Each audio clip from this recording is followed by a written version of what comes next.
ہو رہی ہے۔ صدر مجلس بیرسٹر اسد الدین اویسی نے جامعۃ المومنات مغل پورے میں شرعی عدالت کی عمارت کا افتتاح انجام دیا۔ اس موقع پر بیرسٹر اویسی نے اپنے خطاب میں مدرسے کی طالبات پر زور دیا کہ 2-3 طلاق سے متعلق حکومت کے آرڈیننس کو لے کر خواتین میں شعور بیدار کریں، کیونکہ یہ آرڈیننس مسلم خواتین کے خلاف ہے اور اس سے خواتین کو انصاف نہیں ملے گا بلکہ ان کے ساتھ مزید ناانصافی ہوگی۔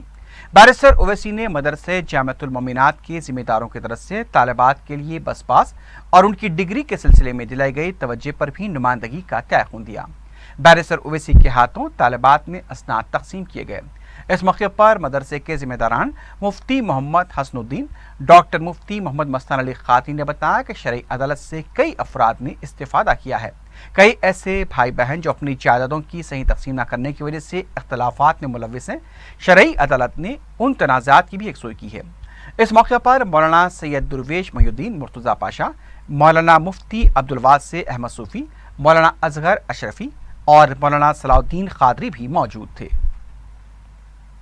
میں دونوں ذمہ داران سے بات بھی عرض کروں گا کہ حکومت ہند کی طرف سے جو طلاق بدعت کے سلسلے میں جو آرڈیننس جاری کیا گیا، اس بارے میں بہت ضروری ہے کہ آپ ان خواتین کو، طالبات کو بتائیں اور آپ کے پاس جو مفتیاں ہیں ان کو بھی بتائیں کہ یہ ایک ایسا مسئلہ ہے جس سے مرکزی حکومت مسلمانوں کے بیچ میں ایک غلط فہمی پیدا کرنے کی اور اپنے آپ کو مسلم خواتین کا ایک جھوٹا ہمدرد ثابت کرنے کی کوشش کر رہی ہے، کیونکہ یہ آرڈیننس یاد رکھیے یہ خواتین کے خلاف ہے، یہ خواتین کو انصاف نہیں دلائے گا، بلکہ مجھے جس کا اندیشہ ہے کہ اس سے آپ اور ہم دیکھتے ہیں کہ یہاں پر دارالخزانی کا قیام میں لایا گیا اور اکثر آپ نے دیکھا ہوگا کہ دارالخزا میں ایسی کئی ہماری خواتین آتی ہیں اور شکایت بھی کرتی ہیں کہ مرد حضرات ان کو چھوڑ کر چلے گئے اور ان سے رابطہ نہیں ہو رہا ہے۔ اگر یہ قانون برقرار رہے گا تو اس سے مسلم خواتین کے ڈزرشن میں اضافہ ہوگا۔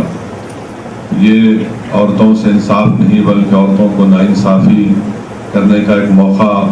ان ایسے ظالم مرد حضرات کو دے رہا ہے جن کو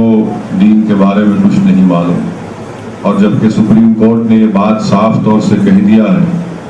کہ اگر کوئی مسلم مرد اپنی بیوی